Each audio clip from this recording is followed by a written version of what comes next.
看着眼前奄奄一息的千古名将，我决定为他注射 U 型病毒，让岳飞实现一统北方、重振山河的夙愿。元帅，末将有一物，或可让元帅伤势痊愈，延寿100年，重获万夫不当之勇，完成元帅一统北方、直捣黄龙的夙愿。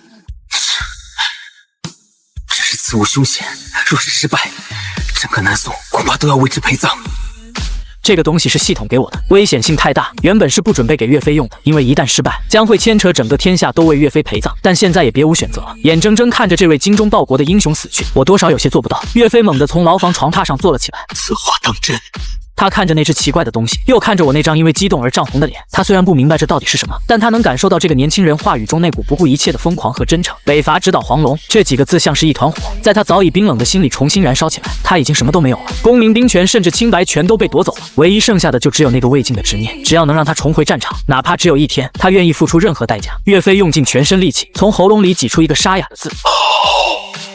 一个好字重若千钧，我不再犹豫，一把撸起岳飞破烂的袖子，看着那条伤痕累累、布满血污的手臂，对准静脉狠狠地将针头扎了进去。冰冷的蓝色液体被瞬间推入岳飞的身体，几乎就在液体注入的瞬间，岳飞的身体猛地绷直，一声压抑不住的痛苦嘶吼从他喉咙深处爆发出来。他全身的青筋如同扭曲的蚯蚓一般，瞬间暴起，皮肤下的血管发出诡异的蓝光，并且在飞速游走。他的肌肉开始不受控制的剧烈痉挛撕裂，然后又以肉眼可见的速度重组。他身上的骨骼发出了令人牙酸的脆响，仿佛正在被一寸寸的打碎，再重新拼接。元帅撑住！一定要撑住！我在一旁大喊，心已经提到了嗓子眼。我看到岳飞的眼睛瞬间布满了血丝，整张脸因为极致的痛苦而扭曲变形，豆大的汗珠混着血水不断滚落，一阵沉重如战鼓般的心跳声在死寂的牢房里回荡起来，一声比一声响，一声比一声快，仿佛有一头远古凶兽即将在他体内苏醒。岳飞的嘶吼不再压抑，变成了震耳欲聋的咆哮，整个牢房都在这声浪中嗡嗡作响。外面的狱卒吓了一跳，怎么回事？那岳飞不是快死了吗？怎么叫得这么大声？管他呢，估计是回光返照吧，等会儿没声了就正常了。牢房内痛苦的咆哮渐渐平息，岳飞的身体不再剧烈抽搐，那诡异的蓝光也慢慢引入皮肤之下。我紧张地看着他，大气都不敢喘。成功了还是失败了？就在这时，蜷缩在稻草堆上的岳飞猛地睁开了双眼，原本的浑浊和死气一扫而空，取而代之的是两团仿佛燃烧着地狱之火的血色精芒，一股难以言喻的如同实质般的恐怖威压从他身上轰然爆发。接着一声清脆的金属断裂声响起，我惊骇地看到岳飞手腕上那根由金刚打造足有成人拇指粗的镣铐上竟然出现了一道清晰的裂纹，前所未有的力量如同决堤的洪水在岳飞的四肢百骸中疯狂奔涌。他能清晰地感受到自己体内那些断裂的肋骨、被挑断的手筋脚筋，以及无数深可见骨的伤口，正在以一种不可思议的速度飞快愈合。原本已经衰竭的生机，此刻正以前所未有的姿态疯狂暴涨。他只是轻轻地动了动手腕，那副禁锢了他数日的金刚镣铐就发出了不堪重负的呻吟。这种感觉太强大了。岳飞缓缓从稻草堆上坐了起来，他低头看着自己的双手，骨节分明，充满了爆炸性的力量。他甚至有种感觉，只要自己愿意，随时可以把这坚固的牢房墙壁给一拳打穿。元帅，您感觉怎么样？我的声音带着一丝颤抖。岳飞抬起头，那双燃烧着血色金芒的眼睛看向我，声音不再沙哑，而是变得洪亮如钟，充满了金属质感。你给我的究竟是何物？是能让您完成夙愿的东西。我答道。岳飞站起身，高大的身躯在狭小的牢房里投下山岳般的阴影。他活动了一下筋骨，全身发出一连串噼里啪啦的爆响。伤全好了，力量比巅峰时期还要强上10倍不止。他深吸一口气，胸中那股憋了许久的浊气一扫而空。好好好！岳飞连说3个好字，五目中神光湛湛。天不亡我岳飞，我要去见官家，我要当着满朝文武的面子证清白，我要告诉官家，我岳飞一心为国，绝无二心。绝无二心。说着，他便要朝牢门走去。看着岳飞这副模样，我心里咯噔一下，刚刚燃起的希望之火瞬间被浇了一盆冷水。站住！我猛地大喝一声。岳飞脚步一顿，回头不解地看着我。林渊，你为何拦我？帅！你还想着去见那个昏君？你还想着自证清白？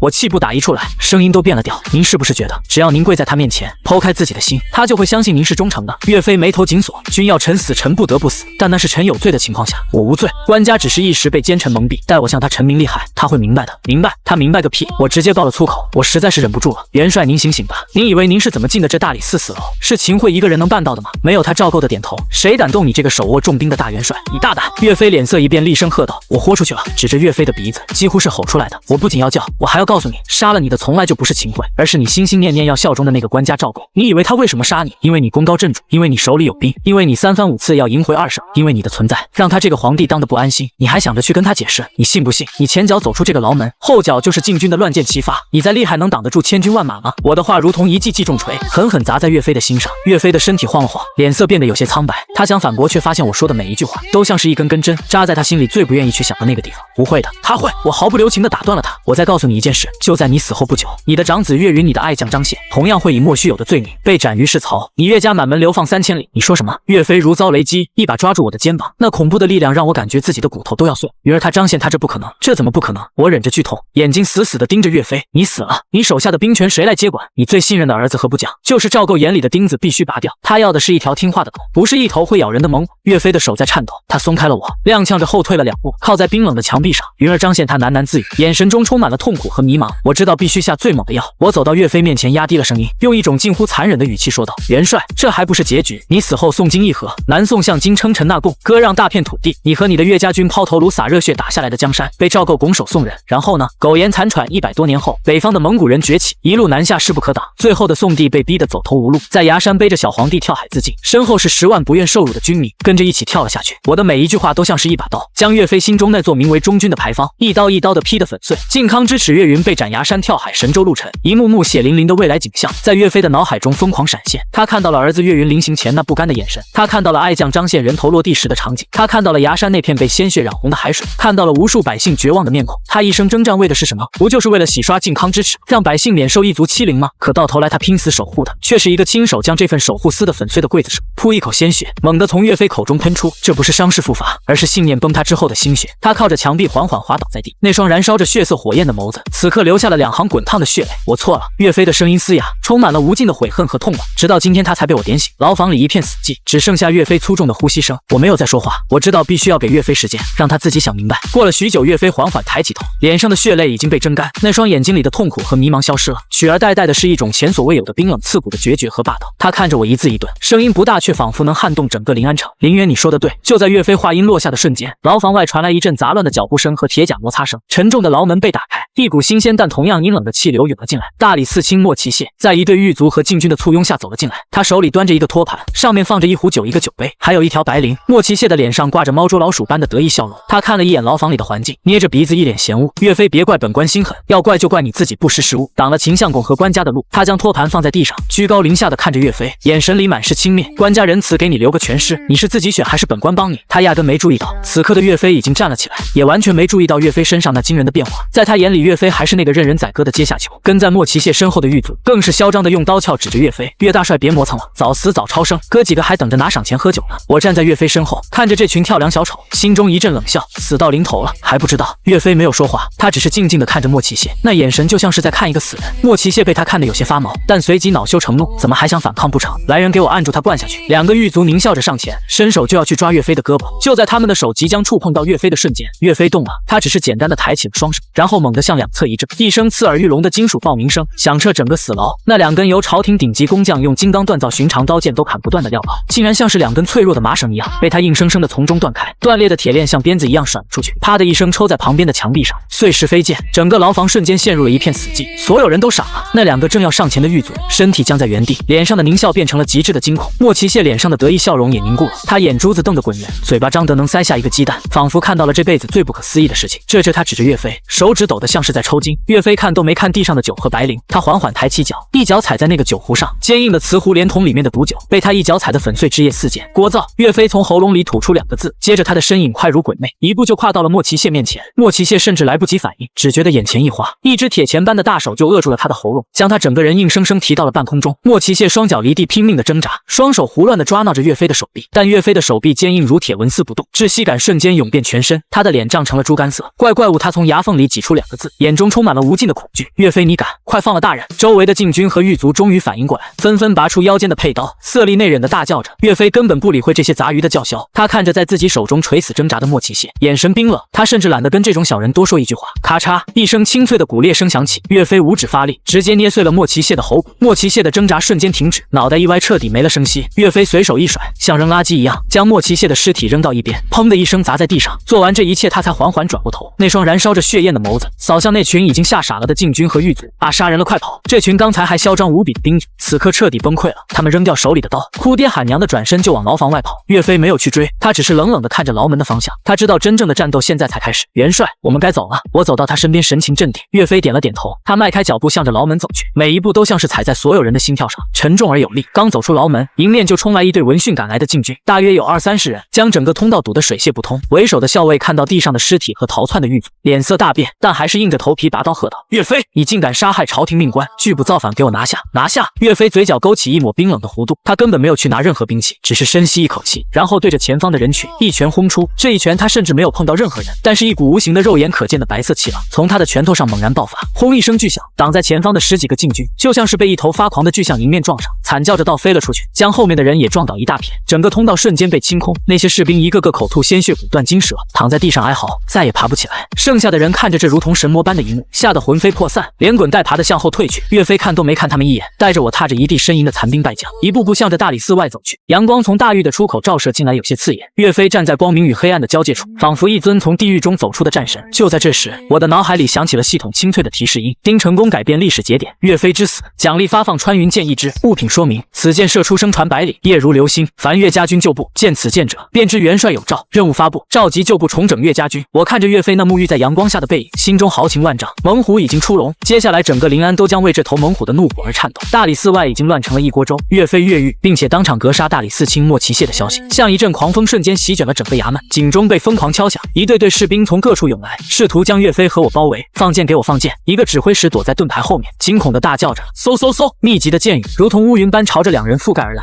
我脸色一变，下意识地想要躲闪，然而岳飞却站在原地，动也没动。他只是抬起手，快如闪电般在空中挥舞了几下，叮叮当当，一阵密集的金属碰撞声响起。让我目瞪口呆的一幕发生了，那些足以射穿铁甲的利剑，竟然全都被岳飞用肉掌给抓在了手里。他手中抓着一大把箭矢，手掌上却连一点皮都没破。远处的指挥使看得眼珠子都快掉出来。岳飞眼神一冷，手腕一抖，将手中的箭矢猛地甩了回去。箭矢破空的声音比射过来时还要尖锐刺耳。对面射箭的弓箭手瞬间倒下了一大片，每个人都被自己的箭矢贯穿了喉咙或者胸膛，当场毙命。这一手彻底击溃了所有禁军的心理防线。好啊！不知是谁喊了一声，剩下的士兵们再也顾不上什么军令，扔下兵器掉头就跑，场面瞬间失控。元帅，我们得快点离开这里！我迅速说道。城里的禁军主力很快就会赶到，我们必须在他们形成合围之前找到岳云将军和张宪将军。我知道，根据历史，岳云和张宪也被关押在大理寺，只是在不同的牢区。岳飞点了点头，他虽然对临安城了如指掌，但此刻大理寺内部一片混乱，要找到人也不容易。跟我来！我当机立断，凭借着穿越前看过的各种史料记载和分析，脑中迅速构建出大理寺的布局图。我带着岳飞避开主要通道，专门走那些偏僻的小路，一路上遇到的零星抵抗都被岳飞随手解决。那些坚固的铁门和锁链在岳飞面前脆弱的跟纸糊的一样。很快我们就来到了关押重刑犯的另一处监牢，这里的守卫更加森严，但此刻也已经听到了外面的动静，正处于一片惊慌之中。什么人？守卫头子看到岳飞和我，厉声喝问。岳飞懒得废话，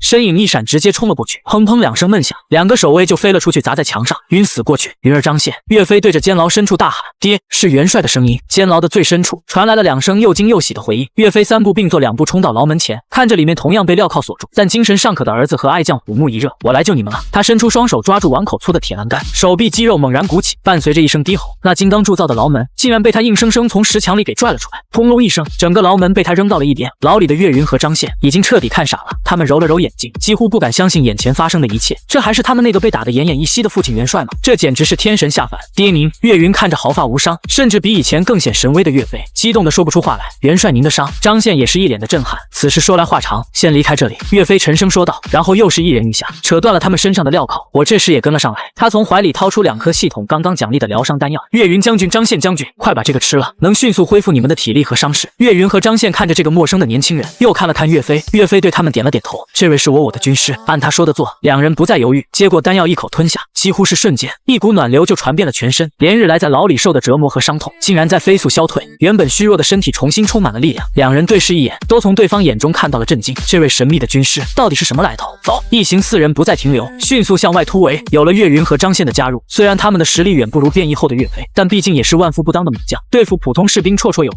4人如同一把尖刀，在大理寺的混乱中硬生生杀出了一条血路。很快他们就冲出了大理寺，来到了临安城的大街上。此时街上已经有大批的禁军在集结，将整个大理寺区域团团围住。元帅，我们被包围了。张宪神色凝重，用，无妨。岳飞的脸上没有丝毫惧色，他们拦不住我，元帅不能硬闯。我立刻阻止道，我们现在人太少，硬闯出去也很快会被全城搜捕。当务之急是召集救捕。说着，我从怀中取出了那只系统奖励的穿云箭，剑身古朴，却仿佛蕴含着某种奇异的力量。元帅，请用此剑。岳飞接过穿云箭，感受着剑上传来的熟悉气息，眼中金光一闪，他瞬间明白了这支箭的用途。他环顾四周，目光锁定在不远处一座最高的酒楼上。跟我来！岳飞一马当先，带着3人冲向酒楼。酒楼里的客人和伙计看到这4个煞神，吓得尖叫着四散奔逃。4人冲上酒楼顶层，推开窗户，临安城大半的景色尽收眼底。岳飞从一个弓箭手尸体旁捡起一张铁胎弓，将穿云箭搭在弦上。他深吸一口气，双臂用力，将那需要千斤力才能拉开的铁胎弓拉成了满月。弓弦震动，发出低沉的风鸣。所有岳家军的兄弟们，岳飞的声音用上了他变异后的力量，如同滚滚天雷，传遍了整个临安城。我岳飞没死，见此信号者，速来城西军械库集结。话音落下，他猛地松手，咻！穿云箭化作一道耀眼的白色流光，冲天而起，在临安城的上空猛然炸开。没有巨响，只有一个巨大的由光芒组成的月字在空中熠熠生辉，经久不散。这一刻，临安城内无数个角落里，那些被迫解甲归田或是隐姓埋名的岳家军就同时抬起了头。一个正在街边卖炊饼的壮汉看到天上的月字，激动地打翻了整个担子；一个在码头当苦力的黑脸大汉扔掉肩上的麻袋，对着天空的方向猛地跪了下去，泪流满面；一个正在给大户人家当护院的将直接推开雇主，抢过一匹快马，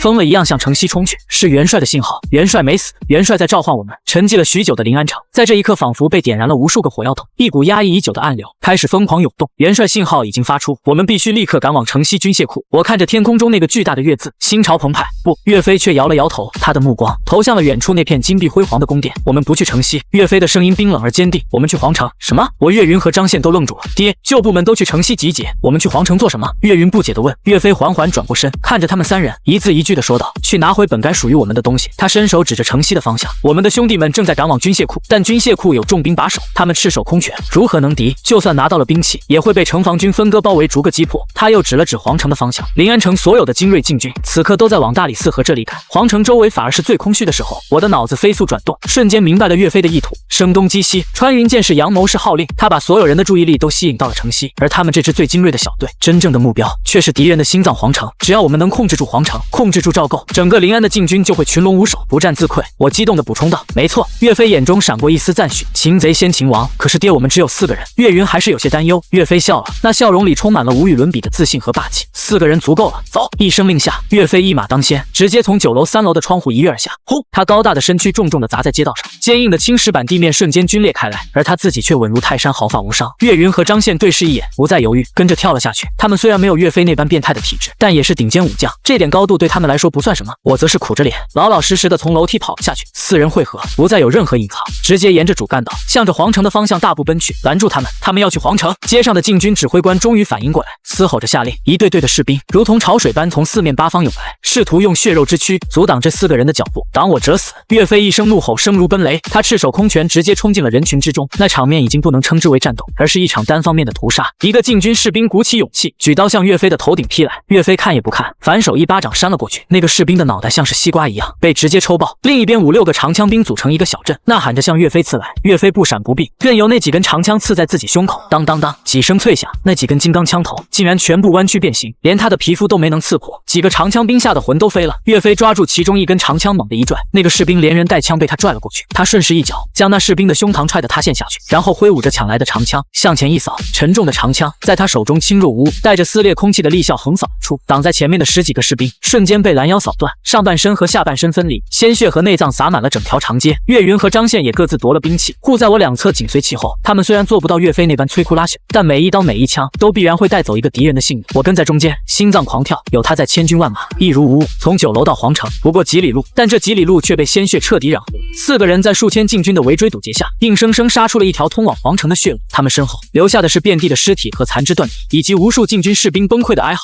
当他们终于抵达皇城正门立正门前时，追击的禁军已经不敢再靠近了，他们远远地吊着，脸上写满了恐惧。守卫皇城的羽林军看着那4个如同从血池里捞出来的人，特别是为首的岳飞，一个个脸色煞白，双腿打颤。来者何人？此乃皇城禁地，速速退去！守门将领色厉内荏的大吼。岳飞抬起头，看着那高大巍峨的城门，又看了看城楼上那些瑟瑟发抖的弓箭手，他将手中已经沾满血肉、有些变形型的长枪，随手扔在地上，然后他深吸一口气，双腿微屈，整个人如同炮弹一般，冲向了那扇由数十年老榆木包裹着厚重铁皮的城门。他要干什么？疯了！他想撞开城门，城楼上的守军都看傻了。就在所有人惊骇的目光中，岳飞那高大的身躯狠狠地撞在了立正门上，一声仿佛能撼动天地的巨响传遍了整个皇宫。那扇足以抵挡攻城锤撞击的巨大城门，在这一撞之下，中间部分竟然猛地向内凹陷下去，无数木屑和铁片四处飞溅，门后的巨大门栓发出了不堪重负的呻吟，然后咔嚓一声从中折断，两扇巨大的城门带着滚滚烟尘缓缓向内倒去，重重地砸在宫内的广场上。烟尘散去，岳飞的身影宛如魔神，一步步踏入了皇城。他身后，我岳云张宪紧随而入，皇城之内早已是一片鸡飞狗跳。岳飞撞破立正门的那一声惊天巨响，让整个宫廷都陷入了巨大的恐慌之中，宫女们尖叫着四处奔逃，太监们乱作一团，平日里威风凛凛的侍卫们此刻也是面无人色。怎么回事？地震了吗？不是，是有人攻破了立正门。什么？这怎么可能？谁有这么大的胆子？消息像是瘟疫一样，迅速传到了皇帝所在的福宁殿。此时的宋高宗赵构正搂着两个美貌的妃子，欣赏着辛德的一幅名家画作。听到外面的喧哗声，顿时皱起了眉头。外面吵吵嚷嚷的，成何体统？康吕，去看看怎么回事。赵构不耐烦地对身边的大太监说道。大太监康吕连忙躬身应是，正要出去，一个小太监就连滚带爬地冲了进来，脸上没有一丝血色。官家，不好了，大事不好了！慌什么？赵构脸色一沉，天塌下来了不成？比天塌下来还可怕。小太监哆哆嗦嗦地跪在地上，话都说不囫囵。岳飞他杀进来了！你说什么？赵构手里的酒杯啪的一声掉在地上，摔得粉碎。他猛地站起身，一把揪住小太监的衣领。岳飞不是已经在大理寺死牢里了吗？他越狱了，杀了莫齐谢大人，一路从大理寺杀了过来，刚刚把立正门给撞破了。小太监哭喊道：撞破了！赵构的脑子嗡的一声，一片空白。立正门有多坚固，他比谁都清楚，那是用来抵御千军万马的，一个人怎么可能把它撞破？他第一个反应就是不信，是这个小太监在胡说八道。但就在这时，一个身披铠甲的殿前司指挥使也冲了进来，他身上还带着伤，盔甲上满是血迹。官家，快跑吧！岳飞反了，他已经杀进皇城了，兄弟们根本挡不住啊！他不是人，他是个怪物。这下赵构再也不怀疑了，一股冰冷的恐惧瞬间从他的脚底板直冲天灵盖，他的双腿一软，一屁股瘫坐在了龙椅上，脸色煞白，嘴唇不断哆嗦。秦桧，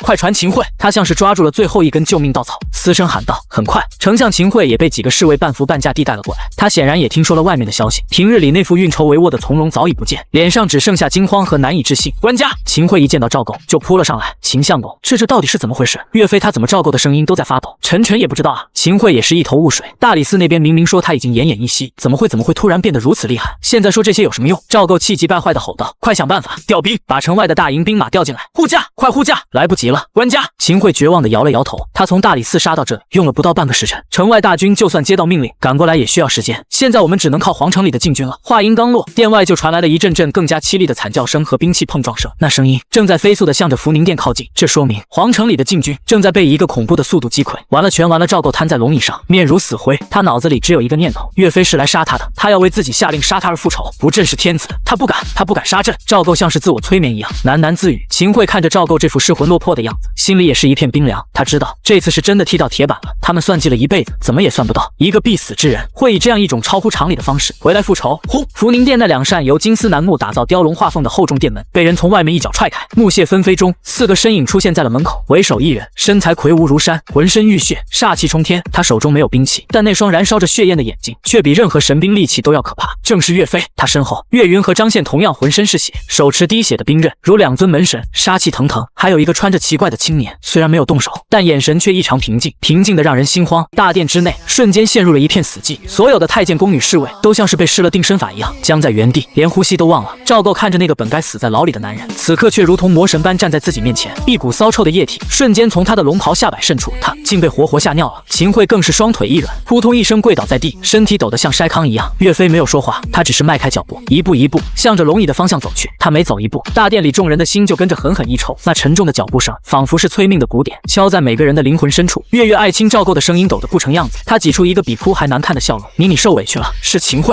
桧这个奸臣蒙蔽了朕，你放心，朕一定为你做主。到了这个时候，他还在试图祸水东移，把责任全都推到秦桧身上。跪在地上的秦桧听到这话，脸色瞬间惨白如纸。然而岳飞连看都没看他一眼，他的目光始终锁定在龙椅上那个瑟瑟发抖的男人身上。他停下脚步，距离龙椅只有不到10丈的距离，然后他缓缓开口，声音不大，却清晰地传遍了整个大殿：赵构。他没有叫官家，也没有叫陛下，而是直呼其名。这两个字像是一道惊雷，在所有人的脑子里炸开。这是大逆不道！你叫朕什么？赵构像是被踩了尾巴的猫，瞬间尖叫起来，连恐惧都暂时忘却了。岳飞，你好大的胆子，竟敢直呼朕的名讳！你想造反吗？岳飞看着他色厉内荏的样子，脸上露出了一丝嘲讽。造反？他冷笑一声，我若想反，你现在已经是一具尸体了。这句话像是一盆冰水，瞬间浇灭了赵构刚刚燃起的怒火，让他重新回到了恐惧的深渊。没错，以岳飞刚才表现出的那种非人力量，想要杀他不过是弹指一挥间的事情。那你想要什么？赵构的声音又开始发抖。钱，朕可以给你金山银山；官，朕可以封你为王，只要你闭嘴！岳飞一声暴喝，声浪滚滚，震得整个大殿嗡嗡作响。赵构吓得一哆嗦，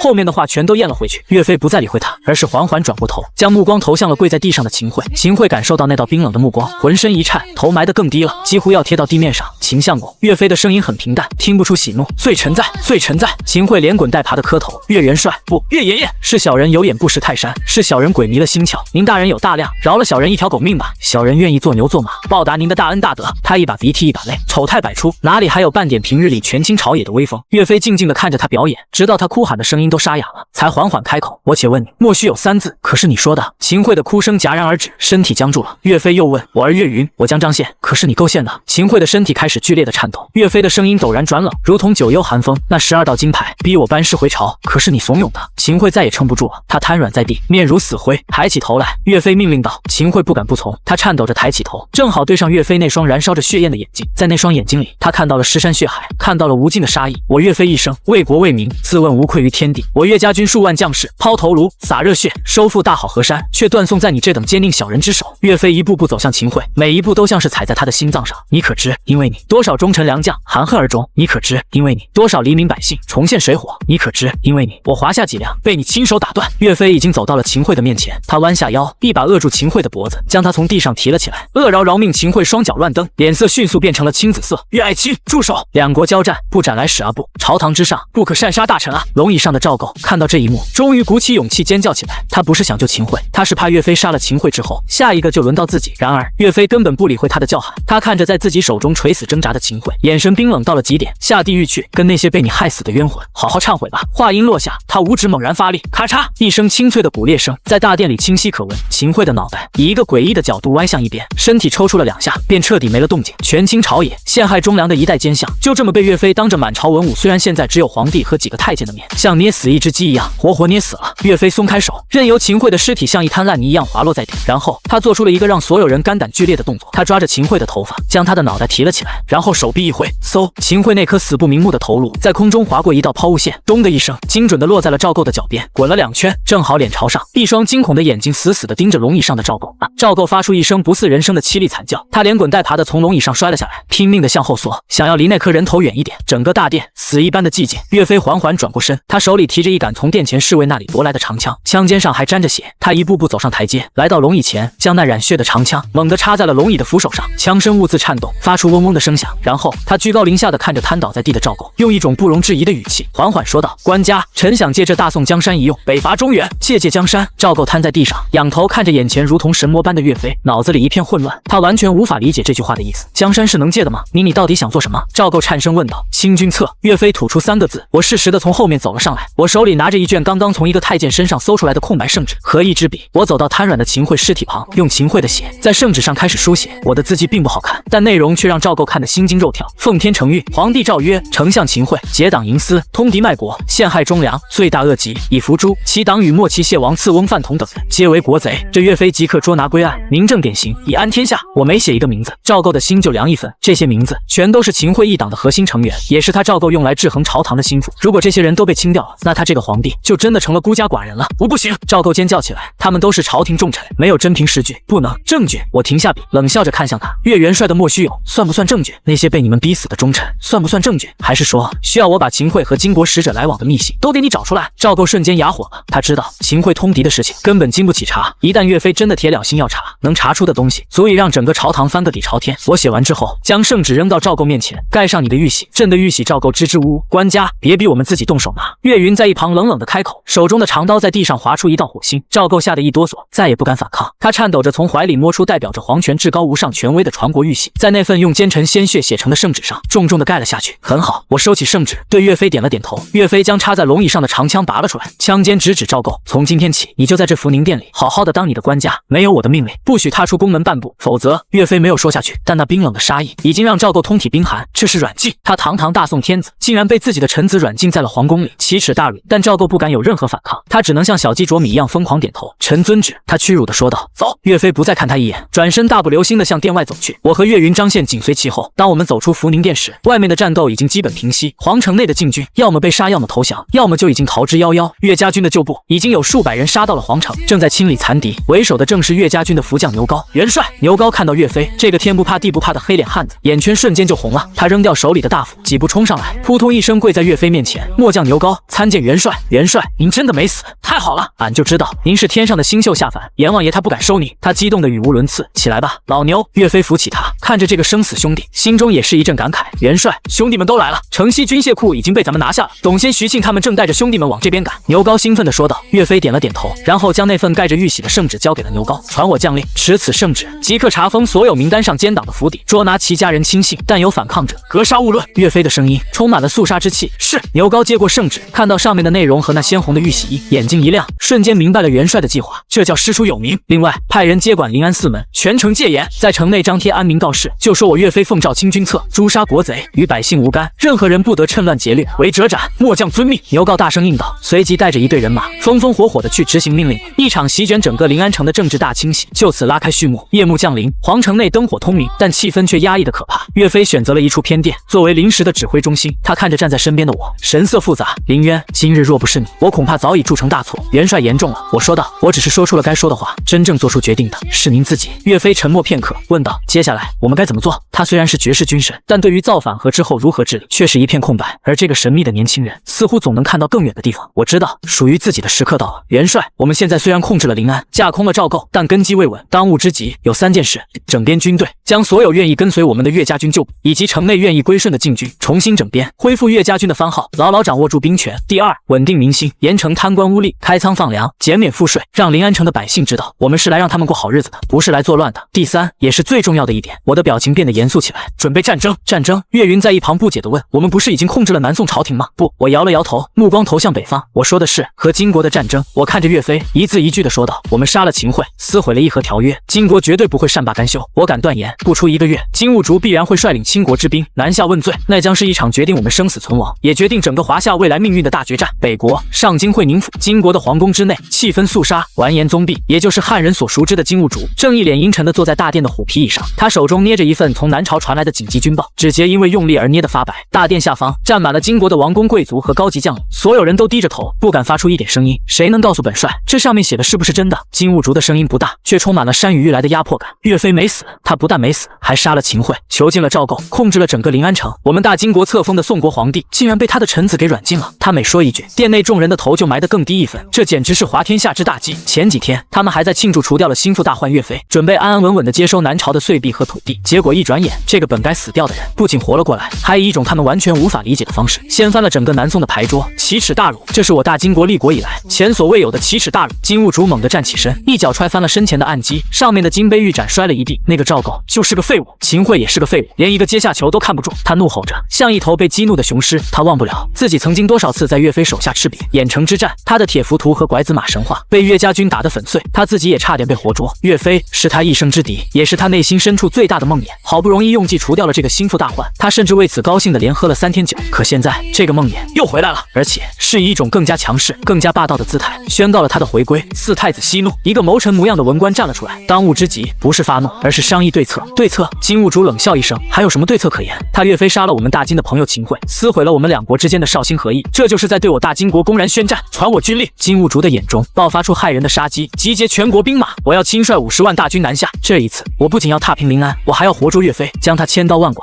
以泄我心头之恨。50万！殿内众人无不倒吸一口凉气，这几乎是金国能够动员的全部机动兵力。为了一个岳飞，竟然要发动倾国之战，四太子还请三思。另一位老将出列劝道：岳飞本就用兵如神，如今他控制了南朝，手握大权，恐怕比以前更难对付。我们是否应该先派使者去质问，看看事情有无转圜的余地？转圜？金兀术猛地回头，死死地盯着那个老将。哈迷痴，你老糊涂了吗？他岳飞是什么人？你不知道，他的毕生所愿就是直捣黄龙。你觉得他现在大权在握，会跟我们议和？他现在不来打我们，我们就该烧高香了，还想着去跟他议和，简直是痴人说梦。这一次此，不是他死，就是我亡。金兀术斩钉截铁地说道：“我不仅要带上全国的兵马，我还要把我最精锐的1万铁浮屠、3万拐子马全都带上。我要让岳飞看看，在绝对的力量面前，他那点计谋根本不堪一击。”看着金兀术那副决绝的样子，再也没有人敢出言反对。整个金国这台庞大的战争机器开始疯狂地运转起来，无数的粮草军械从四面八方向着集结点运送，一队队的士兵告别家人，开赴前线，一股浓重的战争阴云开始自北向南迅速笼罩而来。与此同时，临安城岳飞清军侧的行动进行得异常顺利，秦桧一党树倒猢狲散，几乎没有遇到像样的抵抗。短短几天之内，名单上的奸党被一网打尽，超没的家产堆积如山，极大的充实了空虚的国库。而岳飞也兑现了诺言，开仓放粮，安抚百姓。岳家军纪律严明，秋毫无犯，很快就赢得了临安城百姓的拥护。临时指挥中心内气氛却有些凝重。元帅，北方的探子传来消息，金兀术已经集结了50万大军，号称要踏平江南，活捉您。张献会报道，神情严肃。50万牛高咂了咂嘴，这老小子是把家底都掏出来了吧？在座的岳家军将领们虽然个个都是身经百战的勇士，但听到这个数字也不免感到巨大的压力。毕竟他们现在能动用的兵力，满打满算也不过10万人，其中大部分还是新收编的禁军，战斗力堪忧。以10万对50万，兵力悬殊太大了。更何况对方还有天下闻名的重甲骑兵铁浮屠和拐子马。朝堂上那些被暂时保留下来的南宋旧臣，听到这个消息更是吓破了胆，他们一个个跑到指挥中心外，哭天抢地跪在地上，恳求岳飞向金国称臣谢罪，交出自己的人头，以平息金兀术的怒火。对于这些软骨头，岳飞直接让牛皋把他们全都打了出去。一群没卵子的东西！牛皋吐了口唾沫，不屑地说道。岳飞坐在主位上面沉如水，没有说话，他在思考。所有人的目光都集中在了他和我身上。林军师你怎么看？岳飞看向我，我站起身走到巨大的军事地图前，神情却异常平静。50万大军听起来吓人，但不足为惧。此话一出，满堂皆惊。金军劳师远征，战线漫长，后勤补给是他们最大的弱点。50万大军，人吃马嚼，每天的消耗都是天文数字。我们只要坚壁清野拖住他们，不出3个月，他们自己就得崩溃。我分析道，可我们能拖住3个月吗？岳云提出了关键问题，他们的铁浮屠冲锋起来，势不可挡，我们拿什么去抵挡？这正是所有人都担心的问题。步兵对上重甲骑兵，天然处于劣势。以往岳家军能赢，靠的是岳飞神乎其技的指挥和将士们悍不畏死的精神，但这次兵力差距太大了，以前的岳家军或许挡不住。我笑了笑，然后看向岳飞，但现在的岳家军不一样了。我从怀里掏出了一沓图纸，元帅、诸位将军请看，这是我从一位方外艺人那里得来的神臂弩改良图纸，它的射程和威力是现有神臂弩的3倍以上，足以在100步之外射穿铁浮屠的重甲。还有这个是全新的炼钢技术，用此法炼出的钢，韧性和硬度远超当下，足以打造出劈开铁浮屠的利刃。最关键的是，我的目光最终落在了岳飞身上，我的话像一块巨石砸进了平静的湖面。整个指挥中心里，所有人都愣住了。50万金军不足为惧，这话说的也太轻巧了吧？林军师，你没说胡话吧？牛皋第一个憋不住了，他嗓门本来就大，这一嗓子更是嗡嗡作响。那可是50万，不是5万，也不是5000，一人一口唾沫都能把咱们临安城给淹了。你说不足为惧？是啊，军师。岳云也忍不住开口，他虽然对我很信服，但这个说法实在太挑战人的常识了。金军的铁浮屠，全身重甲，刀枪不入，冲锋起来就像一堵会移动的铁墙。以前我们对付他们，都要靠兄弟们用命去填，用钩镰枪去勾马腿，损失惨重。现在他们人更多了，我们……岳云没说下去，但意思很明显，在座的将领们都是从尸山血海里爬出来的，没人怕死，但他们怕的是没有意义的牺牲。兵力差距如此悬殊，硬拼就是拿鸡蛋碰石头。我看着他们一个个凝重的脸，心里清楚，光靠嘴说是没用的。这个时候，任何鼓舞士气的话都显得苍白无力，必须拿出实实在在的东西，能让他们看到希望的东西。他没有急着辩解，而是将手中的一沓图纸缓缓铺在了桌案上。诸位将军请看。牛皋、岳云、张献等人立刻围了上来，伸着脖子往图纸上看。只见那图纸上画着一个结构极其复杂的弩机，各种零件尺寸咬合的关节标注的密密麻麻，清晰无比。他们都是识货的人，只看了一眼就发现这东西跟他们平时见过的所有弩都不一样。这是神臂弩？张献有些不确定地问道。他治军严谨，对军械也颇有研究。是也不是？我指着图纸上的一个关键部件解释道，这是我改良过的神臂弩，我叫它诸神弩。它在几个地方做了关键改动。这里我重新设计了上弦的机括，让它更省力，上弦速度能比以前快3成。第二，看这里，工壁的材料和制作工艺完全不同，需要用我提供的炼钢法炼出的新钢材，配合多层竹木压合，这样一来，工壁的弹性和韧性会达到一个恐怖的程度。最关键的是第3点，我的声音沉了下来，我改动了箭槽和发射的机头，让它在发射的瞬间能给予箭矢一个2次加速的力，这会让射出去的箭速度和穿透力都倍增。将领们听得一愣一愣的，什么2次加速，什么新钢材，他们根本听不懂。牛皋挠了挠头，瓮声瓮气地问：军师你就直说吧，这玩意儿到底有多大劲？我笑了，他要的就是这个问题。现有的神臂弩极限射程大概在300步，能在80步内对重甲造成有效杀伤，对不对？我问道。张献点了点头，没错，大致如此。但面对铁浮屠那种全身包裹的铁罐头，除非射中面门或者甲胄缝隙，否则效果不大。我这诸神弩，我伸出3根手指，有效射程能达到500步，在150步的距离上，它射出的特制破甲箭能直接射穿铁浮屠的胸甲。什么？这一次连一直沉默不语的岳飞都动容了，整个指挥中心瞬间炸开了锅。150步穿透铁浮屠，牛皋的眼珠子瞪得像铜铃。军师，你没跟俺老牛开玩笑吧？那铁浮屠的甲跟个铁皮棺材似的，寻常刀砍上去都只有一个白印子。就是啊，这怎么可能？如果真有这种利器，那金狗的铁浮屠不就成了活靶子？将领们议论纷纷，脸上写满了震惊和怀疑，这已经超出了他们的认知范围。在他们看来，这就是天方夜谭。我没有说话，只是静静地看着岳飞。我知道这里最终做决定的人只有岳飞，只要岳飞信我，这件事就能成。岳飞的目光从图纸上移开，落在了我的脸上。他看着这个年轻人平静而自信的眼睛，脑海里闪过自己被病毒改造时那地狱般的痛苦，和之后获得的如同神魔般的力量。这个自称是自己麾下小卒的年轻人，身上充满了秘密。他拿出的东西每一件都超乎常理，但又都真实不虚。从一开始，林渊就在创造奇迹。既然他能把自己从一个废人变成一个能手撕铁镣拳破城门的怪物，那他再拿出一个能射穿铁浮屠的，又有什么不可能的？岳飞的心里瞬间做出了决断，他伸出手，在喧闹的议论声中轻轻往下压了压，大厅里立刻安静了下来，所有人的目光都集中在了他身上。我相信林军师。岳飞的声音洪亮而有力，不带一丝一毫的犹豫。他说能就一定能，一句话为这件事定了性。所有将领都不再说话了。元帅的威望在岳家军中就是天。岳飞看向我问道：需要我们做什么？我心里松了口气，我就知道岳飞会支持我。我需要城里最好的工匠，越多越好，还需要一个专门的场地，把军器间最好的炉子和材料都给我调过来。我说道。另外我需要牛高将军和张宪将军的协助。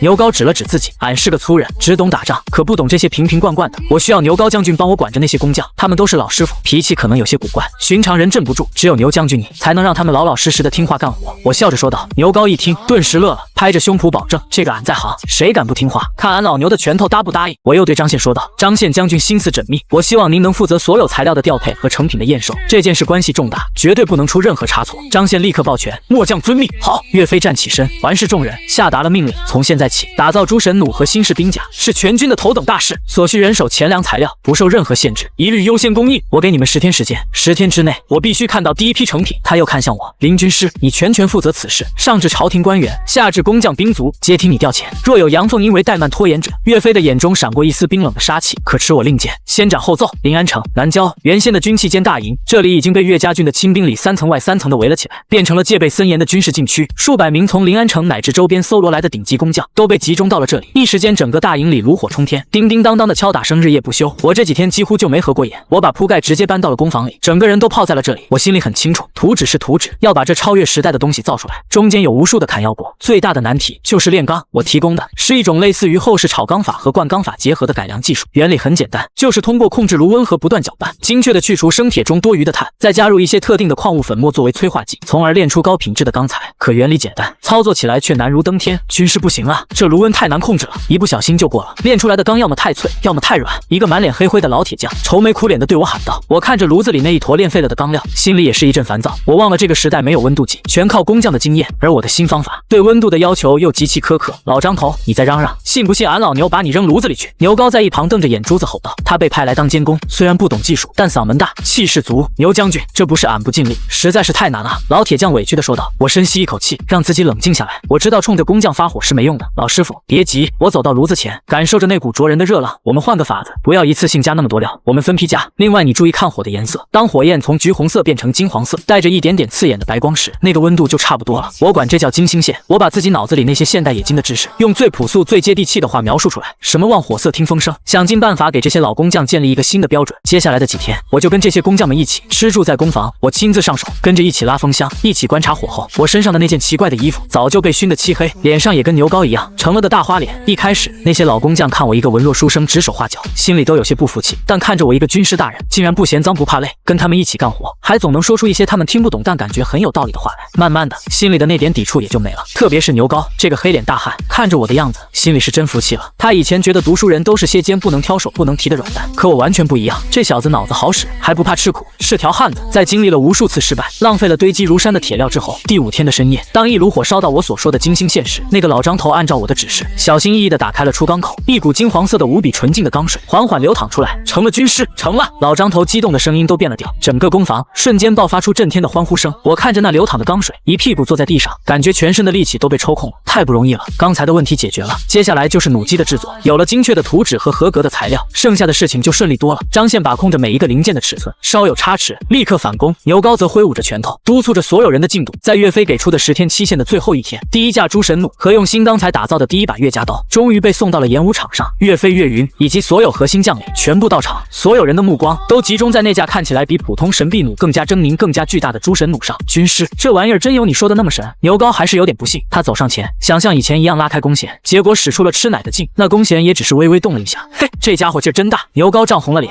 牛将军，这需要2个人，用专门的脚蹬和摇杆才能上弦。我解释道。2个力气最大的亲兵上前，费了9牛2虎之力，才终于将那恐怖的弓弦给挂上了机库。一支半臂长的通体漆黑的破甲剑被装入了剑槽。演武场的另一头，150步开外，竖着一个特殊的靶子，那是张宪专门叫人做的，用缴获来的金军铁浮屠重甲，前胸后背一共5领，叠在一起，固定在木桩上。在所有人看来，这根本就是不可能射穿的防御。元帅，可以开始了，我对岳飞说道。岳飞点了点头。负责发射的亲兵深吸一口气，对准了远处的靶子，猛地扣动了扳机。咻！一声尖锐到让人耳膜刺痛的破空声响起，那声音和以往任何弩箭都不同，短促而爆裂。众人甚至没看清箭的轨迹，就听到远处传来噗的一声闷响，然后就是死一般的寂静。中了，好像是中了，但是怎么没多大动静？牛皋性子最急，他第一个迈开腿，嗷嗷叫着就朝靶子冲了过去。俺去看看！岳云、张宪等人也立刻跟了上去。当他们跑到靶子前时，所有人都停下了脚步，像是看到了鬼一样，呆立在原地。只见那5领叠在一起的铁浮屠重甲正中央出现了一个拳头大小的窟窿，窟窿的边缘是向内卷曲的，像是被一股无法抗拒的力量硬生生融穿撕裂。而那支黑色的破甲剑穿透了5层重甲之后，于是不减，又射入了后面的木桩，只留下一个剑尾在外面嗡嗡作响。我的天！牛皋伸出手，颤抖着摸了摸那恐怖的窟窿边缘，只觉得一股凉气从脚底板直冲脑门。这要是射在人身上不，别说人了，就是一头大象也得被当场射穿。岳云和张宪对视一眼，都从对方眼中看到了极致的震撼。他们终于明白，我说的一点都没错，有了这东西，金军的铁浮屠真的就成了活靶子。岳飞缓缓走了过来，他看着那被洞穿的重甲，又看了看远处那架狰狞的诸神弩，虎目之中爆发出前所未有的金光。他没有像其他人那样激动的大喊大叫，而是转过身，走到了那把新打造的岳家刀前。他拿起刀，随手挽了个刀花，拿一柄禁军的佩刀来。岳飞沉声说道。一个亲兵立刻递上一把缴获的做工精良的禁军佩刀。岳飞左手持禁军佩刀，右手持新刀，然后猛地对斩，枪一声脆响，在所有人惊骇的目光中，那柄精钢打造的禁军佩刀像是豆腐一样被岳家刀从中斩断，而岳家刀的刀刃上连一个豁口都没有。好刀！岳飞抚摸着冰冷的刀身，感受着那股锋锐之气，终于忍不住放声大笑，笑声中充满了无尽的豪情和冲天的战意。我站在一旁看着这一幕，脸上也露出了笑容。我知道从这一刻起，岳家军的信心回来了，我这个军师的地位也彻底稳固了。传我将令！岳飞笑声一收，厉声喝道：所有攻防3班轮换，日夜不休。我要在1个月之内装备3万诸神弩，10万新式兵甲，金兀术你的50万大军，我岳飞等着你！岳飞的一声令下，整个军器间大营彻底变成了一台高速运转的战争机器。3班倒，日夜不休，这6个字说起来简单，执行起来却碰到了巨大的阻力。军师不行啊，兄弟们都是肉长的，不是铁打的，这么连轴转，不出3天都得累趴下。一个负责管理工匠的小校尉跑到我面前诉苦，工匠们也怨声载道，他们习惯了日出而作日落而息的节奏，这种加班加点还要3班倒的工作模式，让他们苦不堪言。哪有晚上还叮叮当当敲铁的？这不合规矩。是啊，晚上眼神不好，打出来的东西能好用吗？我知道这是时代观念的冲突，我没有发火，而是把所有工匠头目和管理人员都召集到了一起。各位师傅，各位兄弟，我知道大家很辛苦，我开门见山，但北边的金狗正带着50万大军杀过来，他们不会因为我们晚上要睡觉就停下脚步。我们现在多打造一把刀，一架弩，到时候我们城外的兄弟就能多一分活命的机会。这番话说的在情在理，工匠们骚动的声音小了些，可是身体顶不住啊，还是有人小声嘀咕。我没让大家不休息，我立刻说道：3班倒的意思是把所有人分成3组，甲组干8个小时，然后回去睡觉吃饭，换乙组来干，乙组干完，丙组再上。这样一来，炉子24小时不熄火，活24小时不停，但每个人每天还是只干8个小时，剩下的时间都能休息，这比你们以前从早干到晚还要轻松些，对不对？工匠们一听，顿时愣住了。对啊，还能这么干？他们以前的观念里，干活就是大家一起上，一起收工，从来没想过还能把人分成几波，轮流来干。另外，我加重了语气，为了犒劳大家，元帅有令，所有参与这次军械赶制的工匠，工钱翻3倍，每天的伙食顿顿有肉，干得好的还有额外赏钱。呼，这句话比什么大道理都管用，工钱翻3倍，顿顿有肉，还有赏钱。工匠们的眼睛瞬间就红了，他们这些人累死累活，图的不就是养家糊口吗？这么好的待遇，别说3班倒了，就是让他们住在工坊里，他们都乐意。军师，俺们干，对，干就完了，不就是轮着来吗？俺们没问题。为了3倍工钱，为了顿顿有肉，拼了！刚才还怨声载道的工匠们，一下子就跟打了鸡血一样，嗷嗷叫着就回去干活了。牛皋在一旁看得目瞪口呆，他凑到我身边，竖起一个大拇指：军师，你这脑子是咋长的？俺老牛就想不出这法子，又让马儿跑，又给马儿吃草，高，实在是高。我笑了笑，心想，这不就是后世最基本的轮班制和绩效激励吗？只不过在这个时代，就是降维打击，解决了人的问题。我又开始着手解决效率问题，我把诸神弩和新式兵甲的每一个零件都拆分开，让不同的工坊，甚至不同的工匠组专门负责生产同一个零件。老王头，从今天起，你们这10个人，别的什么都不用干，就给我做这个弩机的扳机。我不管你们用什么方法，我要你们闭着眼睛都能把这玩意儿做出来。李师傅，你们组专门负责打磨剑簇，标准就一个，要尖要能穿甲，做得好上，做不好罚。这种流水线作业模式，一开始也让工匠们很不适应，他们都是全能手，习惯了从头到尾打造一件完整的兵器，觉得这才是匠人精神。现在让他们天天重复做一个小零件，感觉自己都快成傻子了。但很快，他们就发现了这种模式的的好处。当一个人1天、2天、3天连续不断的只做一个动作，生产同一个零件时，它的速度和精度会达到一个极其恐怖的程度。第一天，一个工匠组可能只能生产出100个合格的扳机，到了第5天，他们1天就能生产出500个，而且每一个都跟图纸上画的一模一样，分毫不差，效率以肉眼可见的速度在飙升。整个军器间大营变成了一个巨大的精密的机器，无数的零件从各个工坊源不断的生产出来，然后被送到总装车间，由最熟练的工匠进行组装。一架又一架崭新的诸神弩，一箱又一箱锋利的岳家刀，被源不断的运出大营，送往前线部队。在攻防热火朝天的同时，临安城外的教场上，岳飞的练兵也进入了白热化阶段。那几万名新收编的禁军，以前都是些大野兵，操练应付了事，队列站得歪歪扭扭，士气更是低落到了极点。岳飞对他们没有丝毫客气，第一天他就当着所有人的面立下了铁一般的军规：临阵脱逃者战，玩忽职守者战，不听号令者战。一连10几个斩字从他口中说出，每一个字都带着尸山血海的杀气，让那些禁军士兵们两腿发软。光靠吓唬是没用的，岳飞深知这一点，他要做的是彻底打碎他们心中那点可怜的骄傲，再为他们重塑军魂。操练开始，岳飞让他们站军姿，所有人站直了，没有我的命令，谁敢动一下，20军棍。烈日当头，那些平日里养尊处优的禁军哪受过这个苦？不到半个时辰，就有人开始东倒西歪。砰！岳飞随手捡起一块人头大的石头，看也不看，就朝100步外一个正在偷懒的士兵脚边扔了过去。石头带着风声，精准地砸在那士兵脚前3寸的地方，吓得那士兵嗷的一声跳了起来。全场鸦雀无声，所有人都用看怪物的眼神看着岳飞。100步之外，随手一扔就这么准，这还是人吗？拖下去，20军棍！岳飞的声音冰冷，2个岳家军的亲兵立刻上前，把那个吓傻了的士兵拖了出去。很快，教场边就传来了杀猪般的惨叫声和沉闷的击打声。这一下，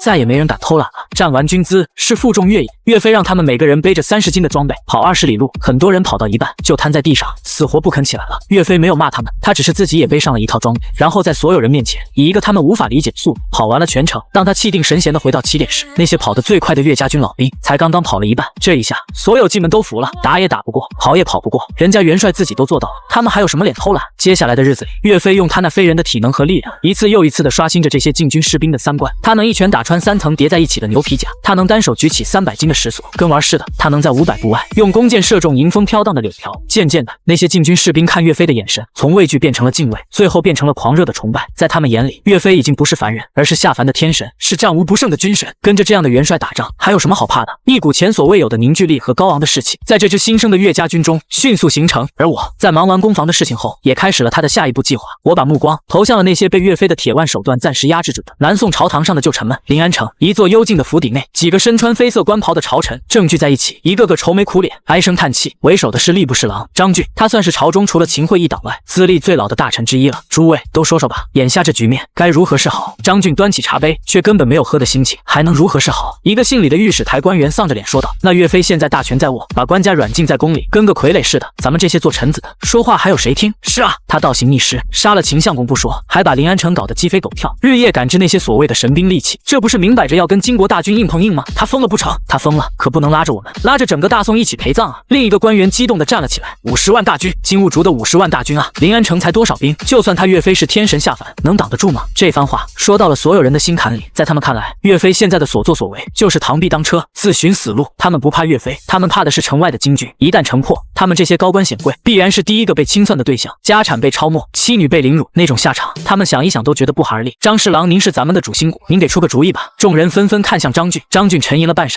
眼中闪过一丝阴狠。硬碰硬，我们肯定不是岳飞的对手，他现在军权在握，手下那帮骄兵悍将只听他一个人的。张俊缓缓说道：“但我们也不是全无办法。”他压低了声音：“他岳飞能打，靠的是什么？无非是兵器和粮草。我听说他把所有的宝都压在了城南那个军器舰大营里，日夜赶工，据说造出了什么能克制铁浮屠的诸神弩。”无稽之谈，李御史不屑地说道：“铁浮屠刀枪不入，天下皆知。他岳飞要是真有那本事，早干什么去了？不管他那东西是真是假。”张俊打断了他：“只要我们能把那个军器舰给毁了，他的神兵利器就成了炮友。到时候军心一乱，我们再站出来，联合百官，逼迫他交出兵权，向金国请罪，这样或许还能保住临安，保住我们大家的身家性命。毁了军器舰，众人倒吸一口凉气，那里可是有岳家军的重兵把守，我们怎么进去？是啊，这风险也太大了，万一被发现，那可是抄家灭族的死罪。”张俊冷笑一声：“富贵险中求，现在已经到了生死存亡的关头，在瞻前顾后，就只能等死了。我们自己当然不能动手。”他从怀里掏出一袋沉甸甸的金子，放在桌上。军器舰里有上千名工匠和杂役，重赏之下必有勇夫。我们只要找到几个见钱眼开、胆胆大包天的，让他们在夜里找个机会点燃堆放木料或者火油的仓库，到时候火光一起，整个大营都会乱起来。趁着救火的混乱，我们的人就能脱身。事成之后，再给他们一笔钱，让他们远走高飞，死无对证，谁能查到我们头上来？张俊的计划因毒而周密，在座的官员们，你看看我，我看看你，脸上的犹豫渐渐被贪婪和求生的欲望所取代。好，就这么干，拼了，总比坐着等死强。张侍郎，这件事我们都听你的。一场针对岳家军命脉的阴谋，就在这间小小的书房里悄然成型。然而他们不知道的是，在他们密谋的同时，另一双眼睛也正盯着他们。我坐在临时指挥中心里，手里拿着一份名单，名单上张俊的名字赫然在列。军师，这些日子，这张俊和他手下那帮人一直在城里散布谣言，说我们必败，金军来了要屠城，搞得人心惶惶。岳云在一旁愤愤不平地说道：“要不要我带人去把他们抓起来？”不急，我摇了摇头，手指在桌面上轻轻敲击着。光是散布谣言，罪名不大，动了他们反而会落人口实，说我们滥杀文臣。我猜他们不会这么安分，光动嘴皮子是救不了他们的命的。我的嘴角勾起一丝冷笑，我猜他们很快就会有大动作，而他们的目标十有八九就是军器监。什么？他们敢？岳云大惊，狗急了还跳墙呢，何况是人？我站起身，走，我们去会会牛皋，我得给他提个醒，让他陪这些跳梁小丑好好演一场戏。2天后的深夜，月黑风高，军器监大营内，大部分的工匠都已经下工休息，只有几个负责看守炉火和巡逻的士兵还在走动。2个穿着杂役服饰的汉子鬼鬼祟祟地凑到了堆放桐油和木炭的仓库附近，就是这里了。等会儿巡逻队一过去，咱们就动手。其中一个瘦子低声说道：“干完这一票，咱们就能拿钱走人了，下半辈子吃香的喝辣的，再也不用干这苦力活了。”另一个胖子搓着手，眼中满是贪婪。他们并不知道，在仓库周围的阴影里，几十双眼睛正冷冷地盯着他们。牛皋就趴在不远处的屋顶上，身边是岳云和我。军师，真让你给算准了，还真有不怕死的送上门来。牛皋压低声音，兴奋地说道：“要不要现在就下去，把这2个狗娘养的给剁了？”别急，我按住他，让他们点，不把火点起来，怎么能把他们背后的大鱼给钓出来？巡逻队走远了，那2个汉子对视一眼，不再犹豫，立刻溜到仓库墙角，掏出火折子，点燃了浸满油的草料，塞进了仓库的窗户里。火苗一接触到桐油，瞬间轰的一声窜起老高，熊熊大火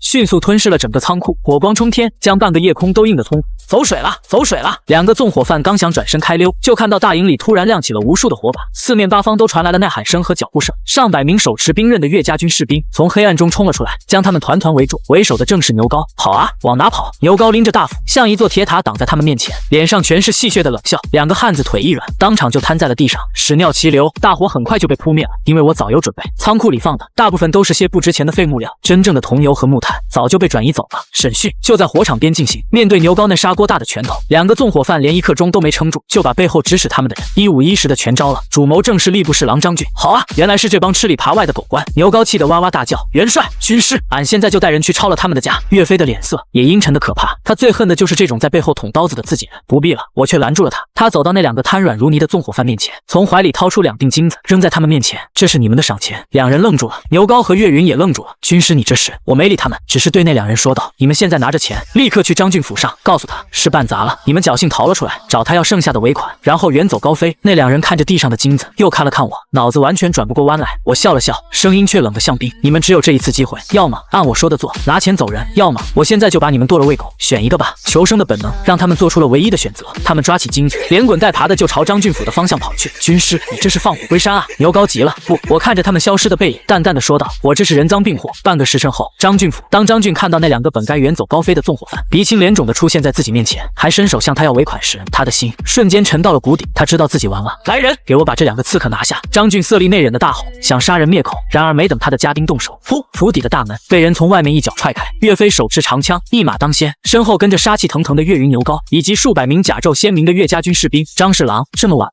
还没睡呢？我从岳飞身后走出，笑眯眯地看着脸色惨白的张俊。岳元帅，你们这是要干什么？私闯朝廷命官的府邸，你们是要造反吗？张俊还在做最后的挣扎。造反？我指了指地上那2个纵火犯，我们是奉命来抓纵火烧毁军器监的要犯，没想到他们竟然跑到你张大人的府上来了，你说巧不巧？张俊看着那2个已经吓傻了的纵火犯，又看了看我那张带笑的脸，只觉得通体冰寒。他知道自己已经掉进了对方精心设计的陷阱里，再也无法脱身。拿下！岳飞懒得再跟他废话，冷冷地吐出2个字。第2天清晨，临安城的百姓们看到了让他们终生难忘的一幕，在菜市口的刑场上，吏部侍郎张俊以及10几个参与密谋的官员被五花大绑地押上了刑台，岳飞亲临监斩。我当着所有围观百姓的面，高声宣布了他们的罪状：勾结党羽，意图烧毁军国重器，动摇军心，通敌卖国。罪这就是那2个活生生的纵火犯。百姓们一听，顿时群情激愤，杀千刀的狗官，金狗都快打过来了，他们还在背后搞破坏，杀了他们，杀了他们！岳元帅万岁！在山呼海啸般的声讨中，岳飞面无表情地扔下了行刑的令牌，斩！手起刀落，人头滚滚，鲜血染红了整个刑台。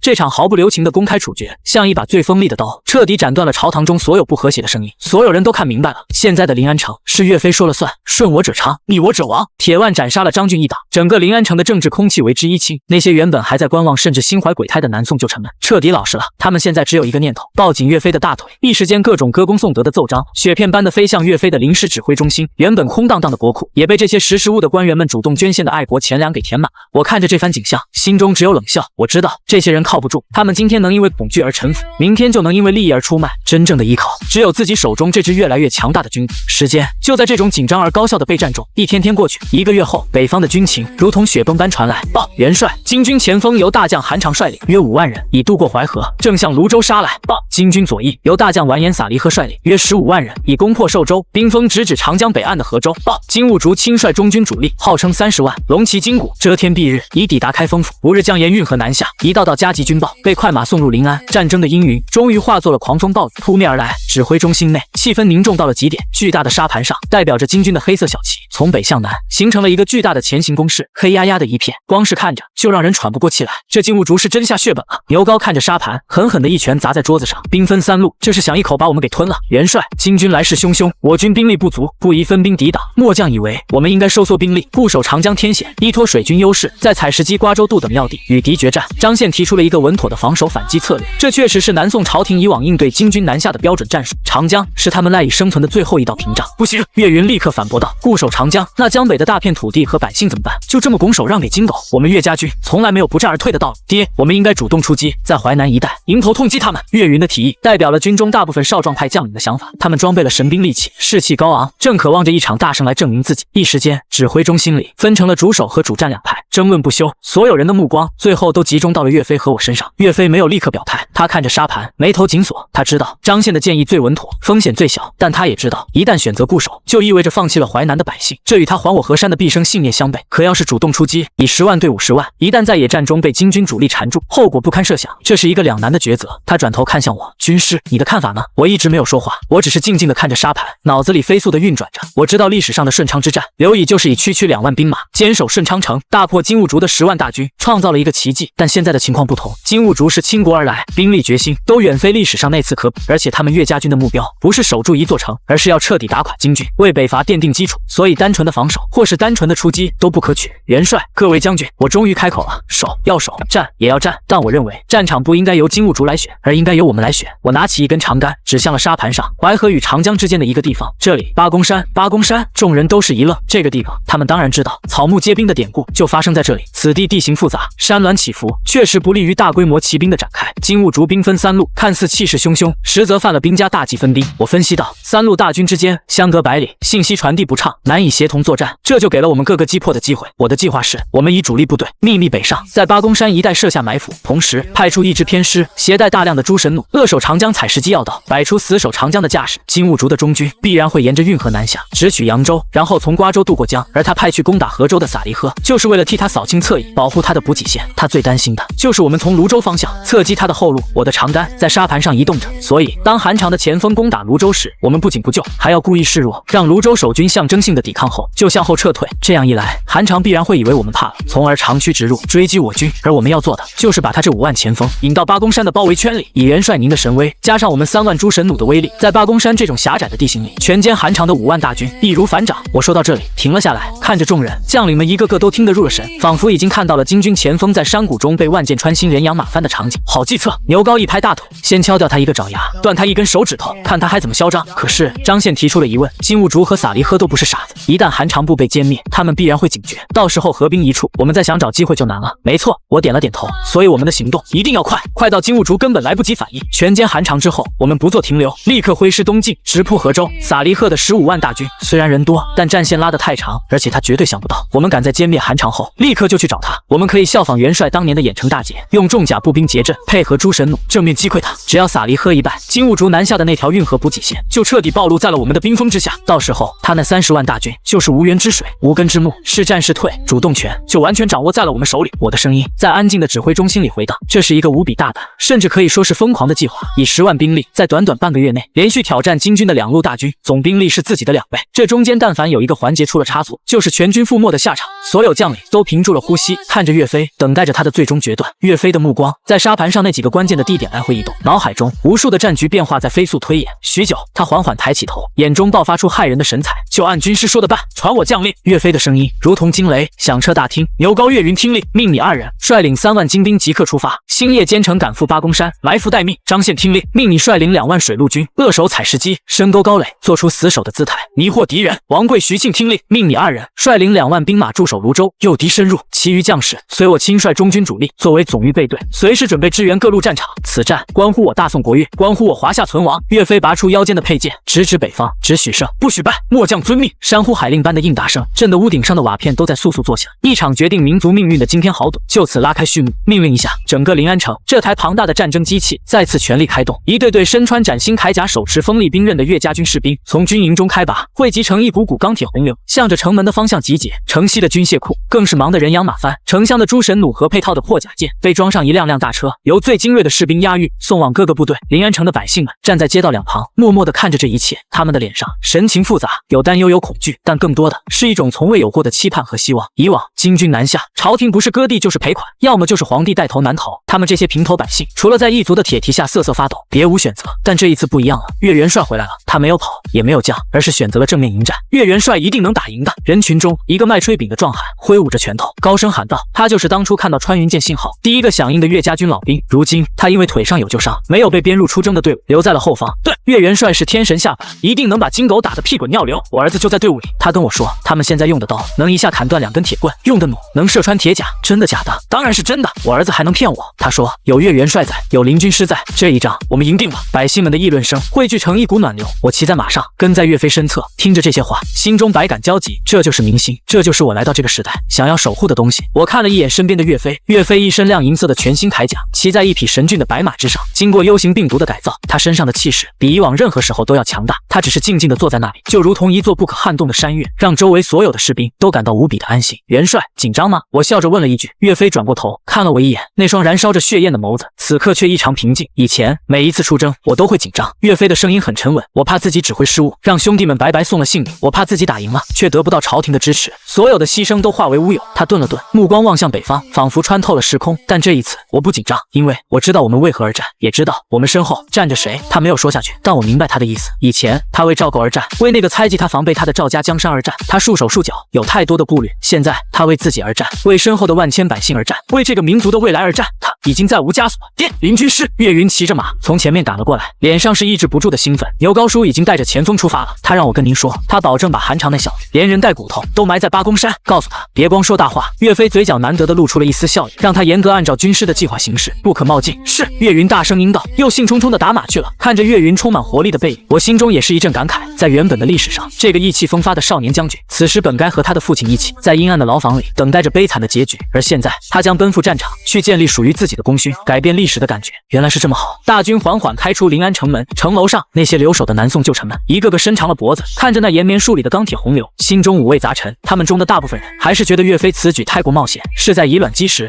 岳元帅还是太刚愎自用了。是啊，这一去10万大军，怕是凶多吉少啊。我们还是早做准备吧，万一临安城破，也好有个退路。一些人已经开始盘算着，是不是该偷偷准备金银细软，随时准备南逃了。大军一路北上，行军速度极快，所有的士兵都换上了新打造的草鞋，后勤部队准备了充足的干粮和饮水，让他们可以不用埋锅造饭，大大节省了时间。一路上纪律严明，秋毫无犯，经过村镇时绝不扰民，有需要时也是用市价购买，这让沿途的百姓对岳家军的拥护达到了顶点。许多地方的乡绅和百姓自发地组织起来，为大军送来粮食蔬菜，甚至还有村里的壮丁拿着锄头和铁锹，要求加入军队，一起去打金狗。元帅，您看到了吗？我指着路边那些热情洋溢的百姓，这就是我们能赢的底气。岳飞默默地点了点头，虎目之中一片温情。几天后，大军抵达泸州城外，按照计划，岳飞亲率的中军主力在泸州以南的巢湖附近隐蔽驻扎，而王贵和徐庆则带着2万兵马进驻了泸州城。几乎就在他们进城的同时，金军的先头部队也出现在了泸州城北的地平线上，黑色的旗帜如同乌云一般席卷而来。韩常作为金兀术麾下最勇猛的战将之一，此刻正意气风发。他得到的情报是，岳飞主力尚在临安，泸州城内只有南宋战斗力最差的禁军数万人。在他看来，这简直就是送上门的功劳。传我命令！韩常马鞭一指前方的泸州城，全军出击！1个时辰之内，我要在泸州城口喝庆功酒。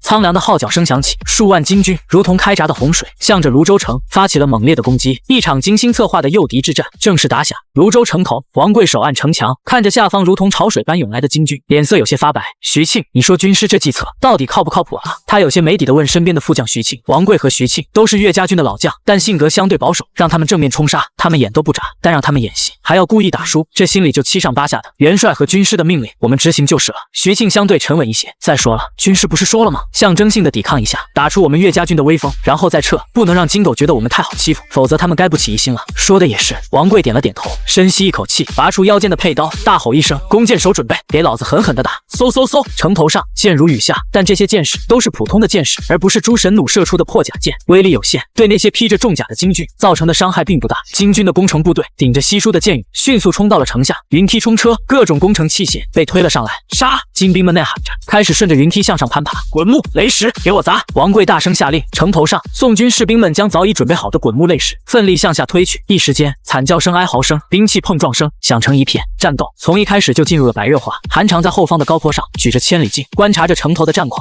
果然不堪一击。他看到自己的士兵已经有好几波冲上了城头，虽然很快又被打了下去，但城头的防守明显有些混乱和力不从心。这就是岳家军，我还以为有多厉害。韩长不屑地撇了撇嘴，看来那岳飞也就是吹出来的名声，他手下的兵也不过如此。他完全没有意识到，这正是王贵和徐庆想要让他看到的一幕。城头上的战斗看似激烈，但宋军的伤亡其实一直被控制在很小的范围内，他们只是在用一种看起来很拼命，但实际上在摸鱼的方式消耗着金军的兵力和锐气。战斗持续了整整2个时辰，金军付出了数千人的伤亡，却始终没能真正的站稳城头。韩长的脸色渐渐有些难看了，废物，都是一群废物！他破口大骂：5万打2万，攻一座小小的泸州城，2个时辰还拿不下来。就在他准备下令让预备队也压上去发动总攻的时候，泸州城的城门突然吱呀一声打开了，一队宋军骑兵约有3000人从城内猛地冲了出来，为首一将正是徐庆。金狗，你徐爷爷在此，谁敢与我一战？徐庆手持大刀，一马当先，直接杀入了金军的攻城部队中。他身后的骑兵也如同下山的猛虎，将金军的阵型搅得一片大乱。什么？还敢出城反击？韩长先是一愣，随即大怒：不知死活的东西！来人，给我围住他们，全歼了！金军的骑兵部队立刻从2翼包抄了过来。徐庆带着3000骑兵左冲右突，看似勇猛无比，实则一直在战场边缘游斗，并不与金军主力硬拼，又厮杀了一阵。眼看金军的包围圈就要合拢，徐庆大喊一声：风紧，扯呼！然后拨转马头，带着手下的骑兵就往城里跑。这一幕把韩长都看傻了，打了半天就为了出来喊一嗓子，然后就跑。追！别让他们跑了！韩长下意识地吼道。金军骑兵立刻追了上去。就在他们追到吊桥边的时候，城头上的王贵突然下令放箭。这一次射出去的不再是普通的箭矢，而是装在神臂弩上的特制铁箭。咻咻咻，上百支铁箭带着尖啸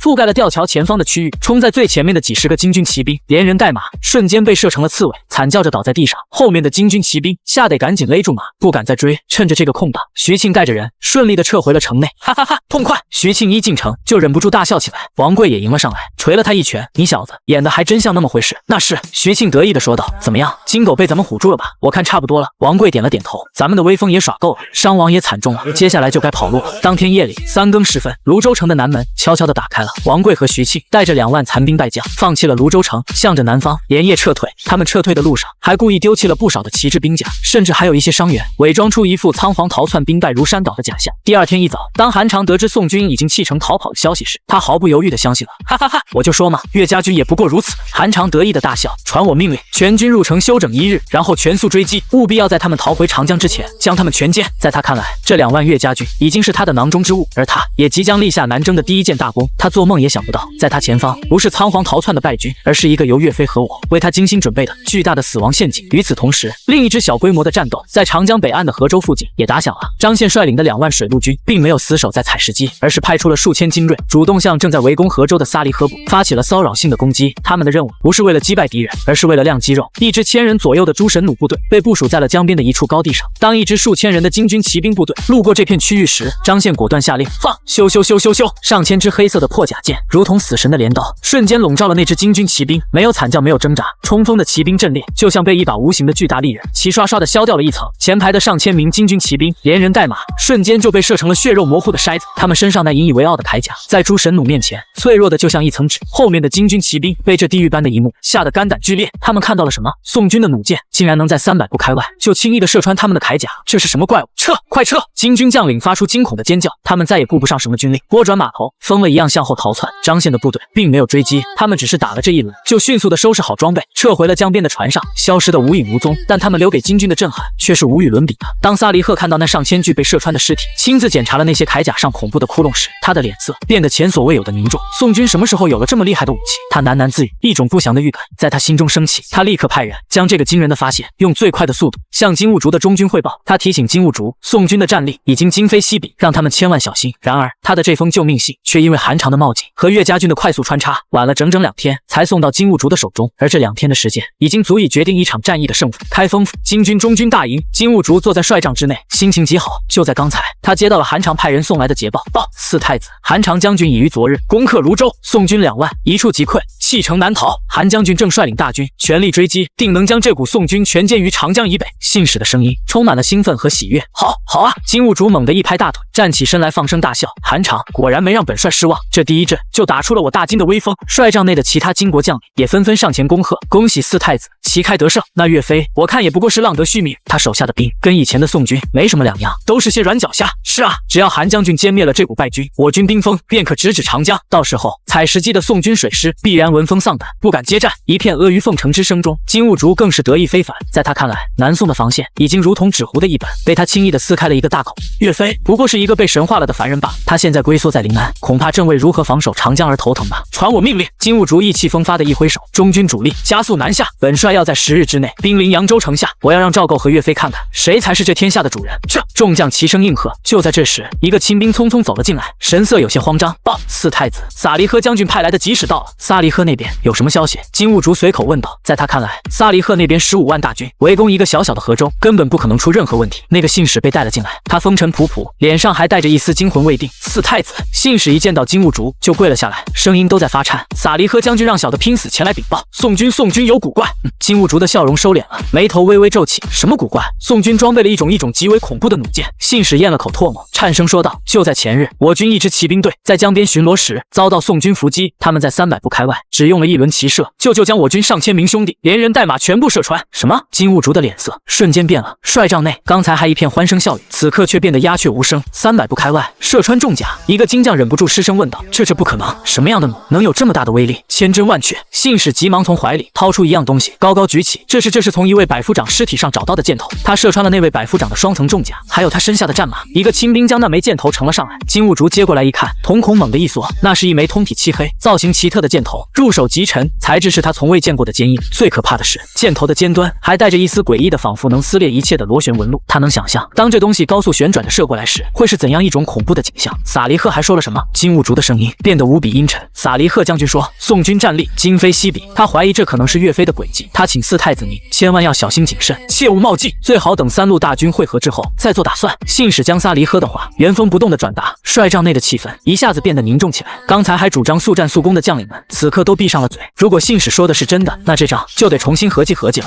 危言耸听。就在这时，一个不和谐的声音响了起来，说话的是金兀术的侄子完颜阿骨打的孙子，一个年轻气盛的万户长，不过是折损了千把人，就把萨利赫叔叔吓成这样。我看是他自己打了败仗，怕四太子您责罚，所以故意夸大其词，好推卸责任。这番话虽然有些无理，但也说出了一些将领的心声。是啊，四太子，宋人向来诡诈，说不定这只是他们故弄玄虚的把戏，他们可能就只有那么几百张厉害的弩，故意拿出来吓唬我们。我们有50万大军，难道还怕他几百张弩？韩长将军那边不就打得很顺利吗？这说明大部分宋军还是跟以前一样不堪一击。金兀术听着众人的议论，脸色阴晴不定。他一方面对萨利赫的警告感到心惊，他了解萨利赫那不是一个会夸大其词的人，但另一方面，韩长的大胜又让他觉得事情可能没有那么严重。更重要的是，他已经下达了全速进军的命令，大军已经开拔。如果现在因为一个未经证实的消息就下令停止前进，那岂不是自己打自己的脸？他这个主帅的威信何在？在他内心深处，那股与生俱来的骄傲和他对岳飞的旧恨，让他不愿意相信岳飞能在这么短的时间内就拥有了能与他抗衡的实力。岳飞，你就算有天大的本事，难道还能凭空造出神兵利器不成？金兀术在心里暗道，他最终还是被自己的傲慢和偏见蒙蔽了双眼。好了，都别吵了。金兀术做出了决定，他看着那个信使，冷冷地说道：你回去告诉萨利赫，让他管好自己的部队就行了，本帅自有分寸。然后他又对众将说道：区区一点挫折，